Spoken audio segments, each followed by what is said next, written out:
painting to photography, from beadwork to woodworking. KQAL FM on the campus of Winona State University presents Art Beat. Art Beat highlights the work and accomplishments of local artists from in and around Winona. Support for Art Beat is made possible by the Minnesota Arts and Cultural Heritage Fund. Today on Art Beat, we're catching up with Sharon Mansur again to talk about her film, 1001 Arab Futures, from the Frozen River Film Festival 2022. She was this year's guest curator, but talked specifically about the film that she produced. We received more insight into what exactly her film was about, what her creative process looked like, and her inspiration behind the film. I'm Brylee Harris. Stick around as we hear more about the film 1001 Arab Futures on today's Art Beat.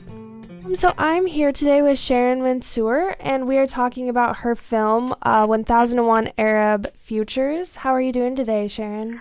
I'm doing well. How are you doing? I'm good, thank you. Would you be able to just kind of give us a brief overview of what your film was about? Sure, I'd be happy to. So 1001 Arab Futures is an 8-minute film that really is a reimagining of an hour-long live dance performance I did last summer, in summer 2021. And that was directed by 3 female artists who all have Lebanese heritage, and I have that as well, so we shared that in common. And that was Yara Bustani, who lives in Lebanon, Meta Lulu Von Cole in New York City, and Andrea Shakur, who's based in Minneapolis, who actually is primarily a visual artist, but a natural mover. And so we collaborate on this live outdoor performance here in Winona in partnership with the Minnesota Conservatory for the Arts. And we had 3 performances and then filmed that evening event and shared it online for viewers who weren't comfortable or able to make it in person.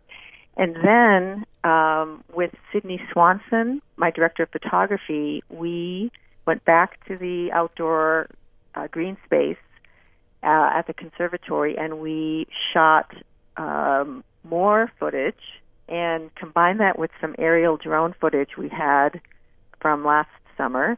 And we created this shorter, almost like a memory of the larger event, which became this short film that was shown at the Frozen River Film Festival.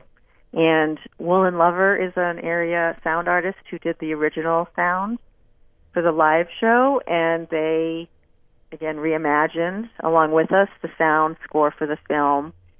And we had an amazing costume designer, Angie Vo, who built a beautiful costume that was used in 3 different ways through the live performance that was featured in the film as well, and she's based in Minneapolis.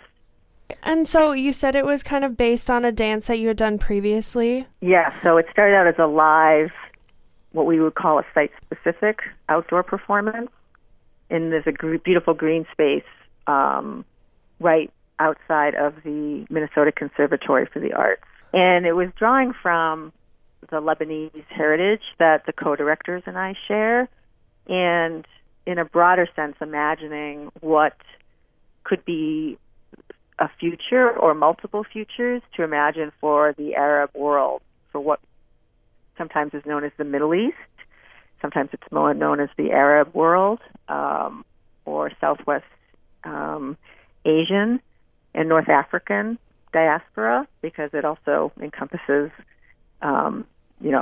more than one continent.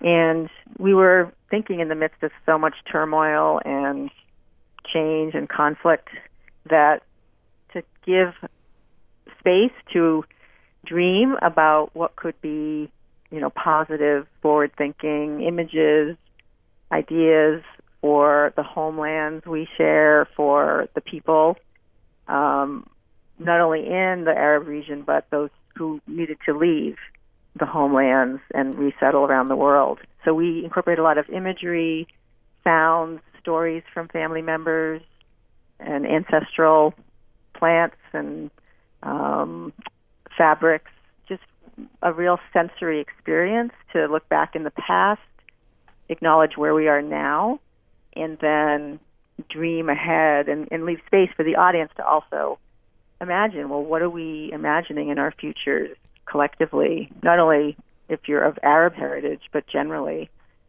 And we found it actually really timely because we started this before COVID.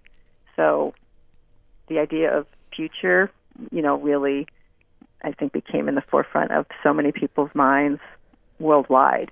That was really potent as we were working on the piece and then developing the film that we shared. Yeah, that's incredible.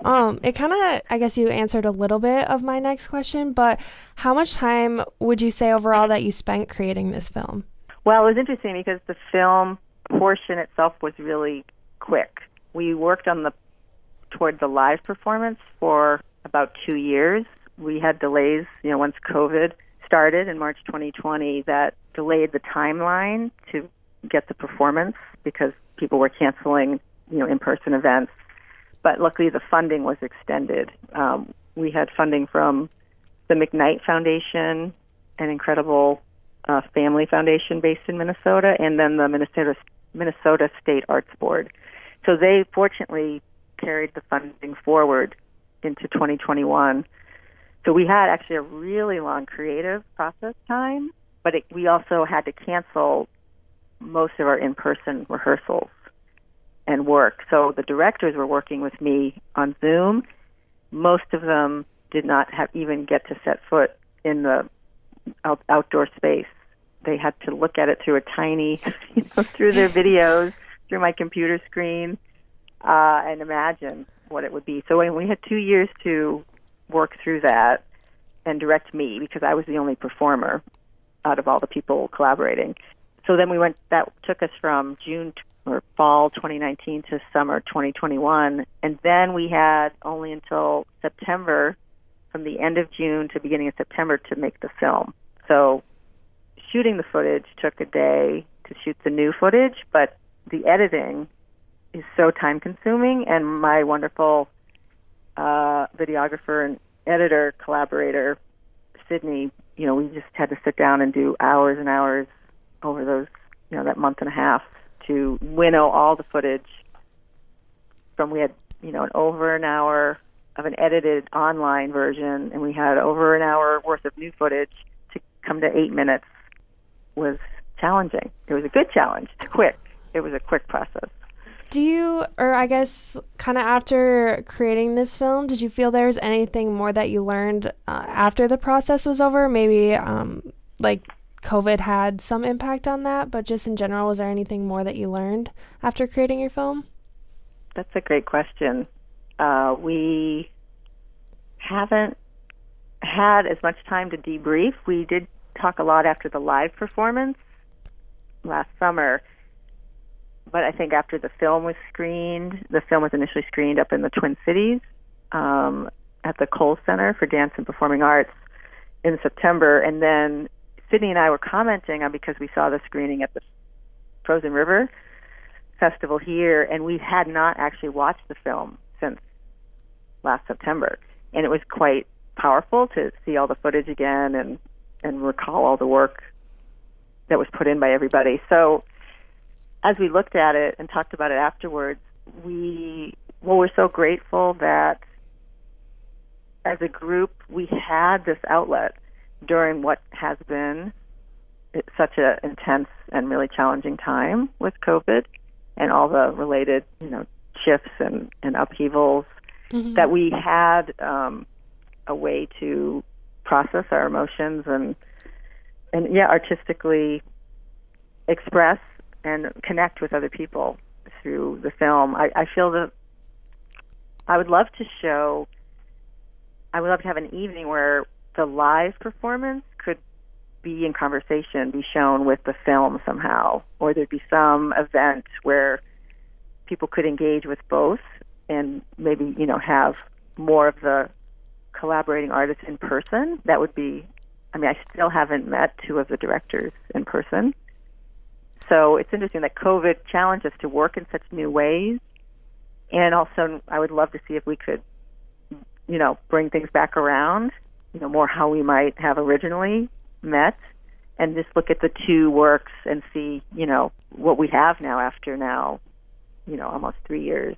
Yeah, I definitely think that's one of the most annoying things about COVID is just like the lack of in-person that you're able to do. But I think Yeah. Especially with your film, it would have been really interesting to see more of a live version too, because there's only it was very powerful watching, but I think being in person too and seeing it live it'd be so cool. Yeah. Yeah, I wonder for those, because I don't have that experience, who didn't see the live version, what meaning or what it felt like. And in film you don't get to really sense, like there's a lot of sensory elements in the film. Like you smell the dirt, because I have that big dirt pile. Mm-hmm. Like the audience was really, you could smell the dirt. And I have, I'm leading them through different tree groves. You can smell, in the night air, it's happening when the sun's setting. So you start to smell the change in the air, and as the birds start to get more active, and the moon's starting to come out, like the sunset really toward the end of the performance. So you're starting to see the stars. So, yeah, I feel like you would get a real different sensory feeling. And film's great, and also you bring your imagination to what the visual is giving you. Yeah, definitely. I agree with that. Would you say then you had a favorite part kind of about this experience, or just overall? I think my favorite part of the experience was how extremely generous and dedicated my collaborators were. I didn't mention this earlier, but the 3 co-directors who I invited to work with me, I had never worked with them before. I had never met them. I mean, I emailed them through mutual contacts we had. So I said, my friend Nicole recommended I talk to you, that she thought we might have an interesting connection and might be interested to work together. So the fact that through COVID, 2 out of the 3 ended up having to move to different homes entirely. 2 lost their jobs, had to, find new work. I was unemployed for a time. There was a lot of unrest in Lebanon and Palestine during that time, where we collectively have family connections. So through all of that, the fact that they were so dedicated and kept working on the project and gave so much, I was floored. So I was really moved, and just the value of human connection, which I knew already, but to have that, it felt so vital, especially during the first year of COVID. And I was just so moved how generous and lovely everyone was, considering, we didn't know each other. And again, most of us didn't meet in person. Yeah, I think that's rare. I feel like that's sort of a rare community that I'm so grateful, because I feel like emotionally that really was a support to me during my own ups and downs. Yeah, definitely. I feel like it's always good to have a support system like that when you're creating something. Right, yeah, and we just happened to pull together through so much. Yeah, so I think the film represents that. Actually, my production manager for the live performance saw the film at the festival too, Samantha Heaver, who's a Winona State alum. Actually, Sydney Swanson, my videographer, also is as well. I love all that connection. Samantha saw it too, and really was literally remembering and feeling the intensity of the process, but all the people. So I'm the one visible figure in the film, but feel all the people that really pull together. That's the power of the arts. The festival brought together so many people to experience other people's stories, and it's amazing that human need to tell stories and be seen and connect. And Arab Futures is, one small part of how many amazing stories there are.